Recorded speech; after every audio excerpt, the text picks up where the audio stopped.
guys, so today I'm going to be talking about how to escape a bad date. I don't want my channel to be themed of like around relationships because I know my last video was called the husband list, and now this one is about dates. So it's not like my channel isn't like a dating channel. This is just like what popped up in my head. So basically, if your date is bad because you feel unsafe, maybe don't use these tactics. There are probably, precautions you need to take, like giving your friends and family your location, going to a public place. Oh my God, never, never, never. This goes without being said, never go to someone's house for the first date. That's just completely psycho. Like, I would say, like, don't even go to someone's house alone if you're on, like, the fifth or fourth date. Like, that's very risky. So this is more for when your date is boring or bad in a non-dangerous way. And these are a little creative. If you think they're a little unorthodox, you might not want to use these, but I would suggest going a more extreme route, because the more extreme you are, like, the less likely they are to contact you back again, and so you won't have to go on another bad date. Okay. So let's say you're at a public place, which you should be for a first date. And, if it's a restaurant, you should probably do this right after the waiter walks away. Or if you're at some other public place, like you're at the mall or a park, or like an amusement park or something, and someone walks by, you basically do this after someone walks away from you or walks by you. You look at them, the person who just walked away, then you look at your date. I'm going to pretend that you guys aren't my bad date. So pretend like someone just walked by. Do you think they're one of them? And then they're going to be like, huh? Like what? And then you're going to be like, come here. Are you wearing a wire? Are you? And like be like dead serious. Like if they laugh, like, be like, no, I'm not. Are you wearing a wire? And if they're like, no, just be like, okay, I knew I could trust you. There have been people and just like go into like this like monologue of that you're like a targeted individual. I basically kind of just learned what targeted individuals are. So basically you're just gonna like create like a story about how people are following you and like the government, and that you're like a targeted individual. So you're gonna lean into this person and say, okay, I'm gonna tell you this because I feel like I can trust you. There have been people following me my whole life. I see that person everywhere. That person, and just point to a random other person and be like, that person has been following me since I was 5 years old. Coincidentally, I see them everywhere. And then if they try to like say, okay, let's go to just grab, like, not like crazily, but just like grab their arm a little bit and be like, no, listen to me. I'm telling you this because I feel like I can trust you. Every morning at 3 a.m., a blue Toyota Corolla drives really fast in front of my house and tears up the road in front of my house. Every morning, they're just trying to drive me crazy. And then if they try to like grab them again and say, no, you're not listening. I trust you and I feel like you need to know this. I'm a really dangerous person to love. They might come after you too. And so, yeah, like, I feel like once you do that, you definitely will not be bombarded for another date. There's no need to ghost someone or reject them after that, because they will ghost you. So if your date is, like, really bad and boring, you need to just convince them that you believe you're a targeted individual, and surely they'll leave you alone. Now, let's say you're in a situation where you do that and the person goes, oh my God, me too. Then what you have to do is you have to say, oh, like you play into it, say, oh, really? And then when they're kind of like doing something else, you pull out your phone and take a picture of them, or pretend to at least. And then if they go, did you just take a picture of me? Say, what? No. And if they're like, so if you do the targeted individual thing and they say, oh my God, me too, then you need to switch up a little. Do little things to make them feel like actually you're one of them. You're one of the gang stalkers. So one thing you can do is, like I said, take a picture of them when you know they would probably see it. And then if they're like, what are you doing? Just be like, oh, nothing. And then when you're walking and when you know they're looking at you, look at another person and like make a signal. And then if they say, "What was that?" say, "Oh, what?" Like gaslight, like do odd things like that.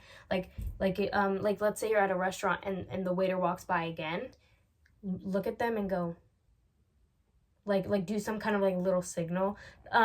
That might backfire if the waiter is like, "Wait, what are you doing?"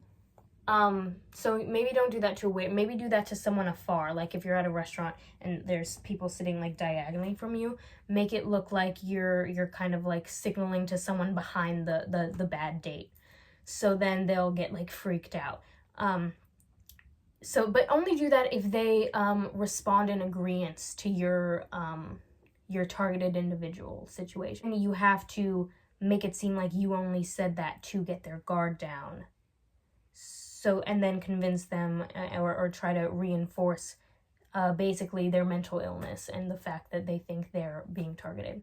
Another thing you could do is laugh at things that are not jokes. Like laugh really hard at things that aren't jokes. And not just laugh hard at things that just aren't funny or mundane. Like, let's say you ask, "So how many siblings do you have?" And they say, "Oh, 2," like a really normal number. Like say they grew up with like 1 or 2 siblings.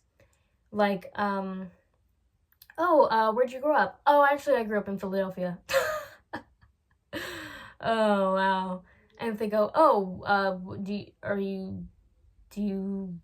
are you from there? Do you have some kind of store? Why are you laughing about Philadelphia?" And then they'll be like, no, Philadelphia. And then don't explain why you're laughing. Or if they're like, "Yeah, actually, I have 2 older brothers." Laugh your butt off. LMAO, Rafflecopter. Like, literally, like, bang on the, like, slap your knee, hit the table, act like you are just having the best time. Start cough.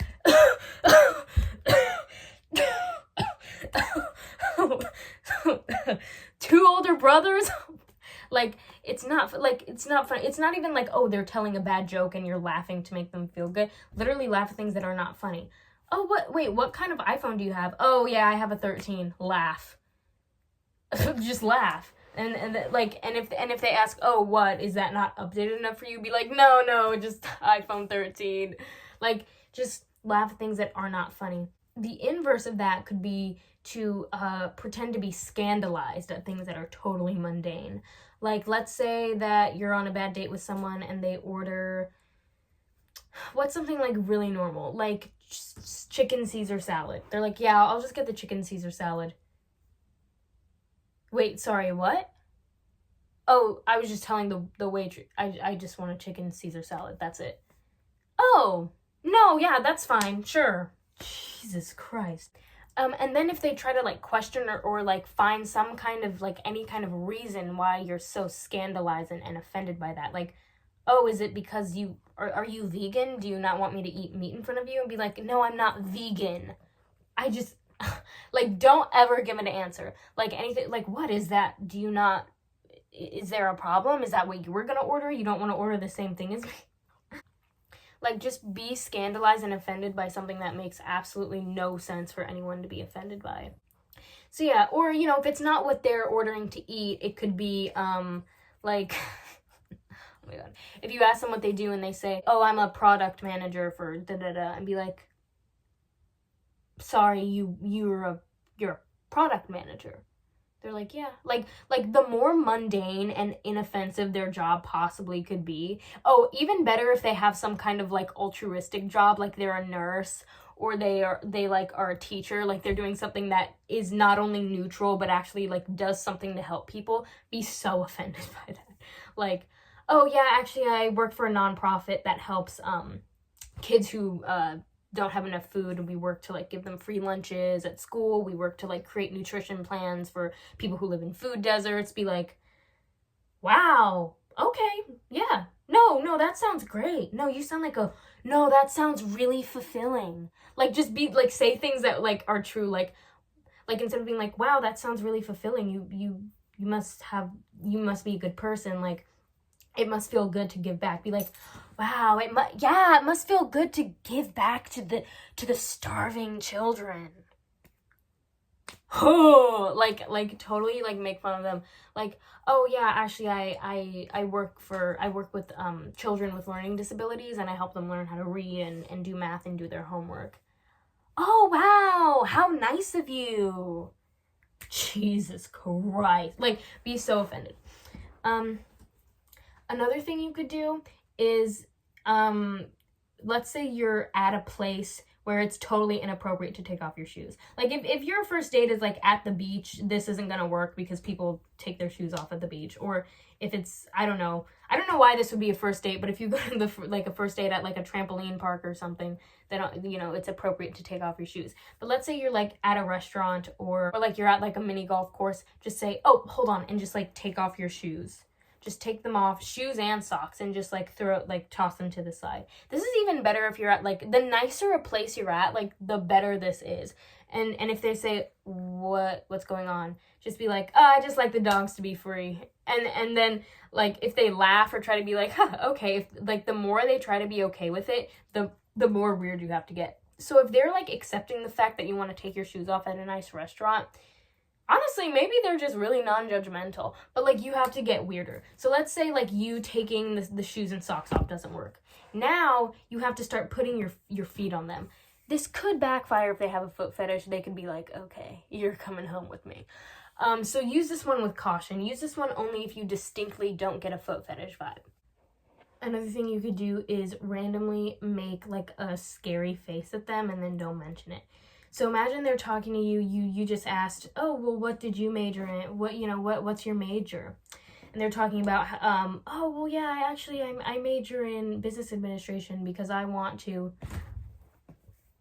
Just do that.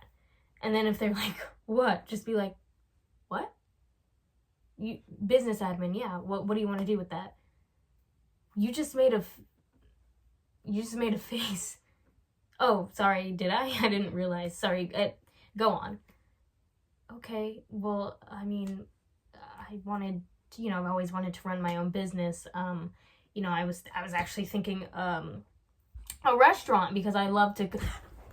But, like, the thing is, you have to get a straight face afterwards. You can't, like, make a crazy face at them and then, like, laugh, because then they'll know you're, like, doing a bit. So, like, just, like, go, make whatever, like, crazy face and, like, lunge at them. And then, like, just go, like, you're listening. Because they'll be really scared. They might ask, like, is something, like, do you have something going on with you? And be like, what are you like, if they, like, try to bring it up and be like, is everything okay? Be like, once again, become offended. Be like, I don't know what you're talking. Am I making a face? If I am, I don't realize it. I'm sorry. I'll try to keep my face more still. And, like, let it, like, come out. You know what I mean? This one works more for women. Or I guess, guys can wear makeup too. But more, for women. So, how sometimes after you eat or drink something, you reapply your lipstick or lip gloss. This works more with lipstick because lipstick is pigmented and usually lip gloss is not as pigmented. So you get out your lipstick or lip gloss. If this is a clear lip gloss, it's not going to have the best effect. This will have the best effect when you get a bright or dark colored lipstick, like a deep berry, a bright red, a lipstick that is really pigmented. And you go to reapply it, but then just keep, like that one commercial where Amanda Lepore just puts it all over her face. Just, like, keep putting the makeup all over your face until it's, like, almost.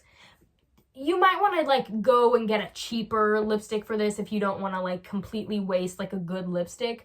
But, like, and then you don't have to, like, cover your entire face. But maybe, the smaller, maybe it would be even, like, more convincing that there's something wrong with you the smaller it is. Because if you're just, like, letting it get to your whole face, someone might be like, this is a bit, like, you're messing with me. But if you just, like, put it on and then, like, go out here and then just leave it, and they're like, oh, you got a little, and they might try to reach over or, like, tell you, oh, you got a little, just be like, oh, no, I like it that way. Is that a problem? And they'll be like, no. But if you really want to go crazy, if you're, like, really bored on this date and you're like, whatever, and you have, like, a lipstick that's kind of cheap and you don't care, just, like, make it as big as possible. Put it all over your entire face. This next one only works in a specific situation, especially where there's food involved, and if the person you're with is ordering something with vegetables. So, say a salad or something with vegetables on the side, or like literally anything with vegetables. So, like they're like, oh yeah, can I get this, like the chicken with the sautéed vegetables? Go, vegetables, yucky, and they will be very taken aback. Like they will truly be taken aback. But like if they say, oh, I'm thinking of getting this with the vegetables, go, vegetables, yucky. And then once they order it, say the same thing. Say, yucky vegetables. But then don't talk in a weird baby voice the whole time. Just about vegetables. And to do this, you also have to order something with no vegetables, or else it doesn't really make sense. So if they order something with vegetables, you have to order something that's like just meat or like just carbs, I guess. So yeah, and then when the waiter brings their food, go, oh, yucky vegetables. I don't want vegetables. Like, just act like literally like a 5-year-old. And it would just be, it's funny because the date isn't gonna make you eat the vegetable. They're eating the vegetables. You don't have to eat it. But you're like reacting negatively like a child being forced to eat their vegetables when you're not even being forced to eat it. So, they order vegetables, ooh, yucky vegetable, and then be totally normal the rest of the time. Like, everything else, like, be pleasant, and then if they, like, go to take a bite of their vegetables, like, wince, be like, is if you're with your date and, you're bored, or they just suck and you don't want to see them, or you think they're probably a bad person, while they're talking to you, turn to the side, go like this. So imagine they're just, like, saying whatever. Sorry, one sec. She likes you. No further explanation. Just do that and never bring it up again. And if he goes, who? Say, don't be silly. Anyways, continue. And that's all I have for today. Those are the only ways that I could think of getting out of a bad date, or making sure a bad date never contacts you again, or giving a reason for them to reject you instead of you having to reject them. Just act crazy and unattractive enough and they will leave. I will say, if you're a complete 10 and a smoke show, these may not work, especially if you're a woman and you're a complete 10 in a smoke show, because men notoriously will put up with anything if they think you're attractive enough. So this really only works for if you're kind of like an 8 and below, but if you're like a 9, 10, honestly, you might just have to ghost them. I'm sorry. Like, you might just have to ghost them and reject them, because all of these things, like, if you're like Adriana Lima doing this, I think the guy would still like you, to be honest. If you try any of these, let me know the results. If you have any other suggestions for people in the comments, write other things you can do to get your boring or bad date to be scared and not contact you again. And if these tips were helpful, let me know. All right, thanks for watching. Isn't that right? You've never been on a bad date. She doesn't have to date. She doesn't worry about taxes. She doesn't do homework. She doesn't go to work. I mean, really, you're a bum.